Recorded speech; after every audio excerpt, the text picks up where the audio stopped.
The shorter your sleep, the shorter your life. The decimation of sleep throughout industrialized nations is having a catastrophic impact on our health, our wellness, even the safety and the education of our children. It's a silent sleep loss epidemic, and it is fast becoming one of the greatest public health challenges that we face in the 21st century. The disruption of deep sleep is an underappreciated factor that is contributing to cognitive decline or memory decline in aging, and most recently we've discovered in Alzheimer's disease as well. There's a structure that sits on the left and the right side of your brain called the hippocampus. It's very good at receiving new memory files and then holding on to them. Yet in those people who are sleep deprived, we actually couldn't find any significant signal whatsoever.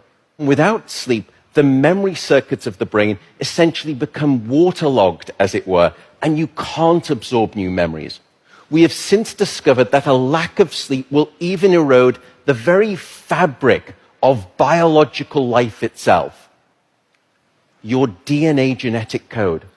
So here in this study, they took a group of healthy adults and they limited them to 6 hours of sleep a night for 1 week.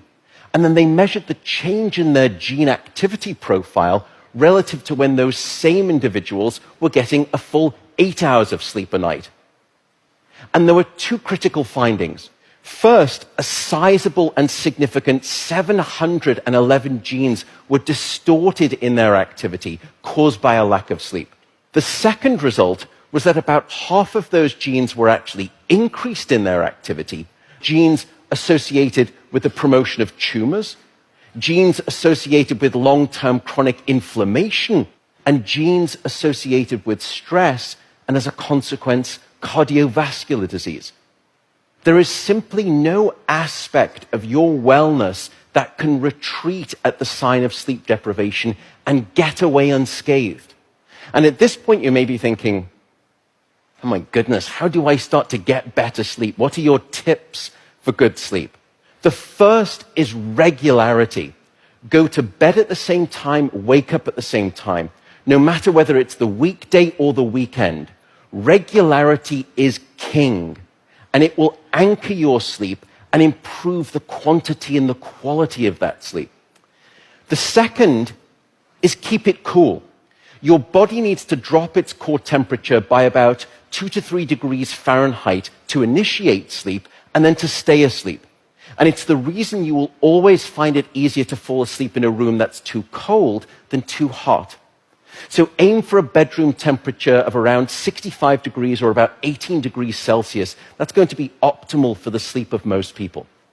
Sleep, unfortunately, is not an optional lifestyle luxury. Sleep is a non-negotiable biological necessity. It is your life support system. And with that soapbox rant over, I will simply say good night, good luck, and above all, I do hope you sleep well.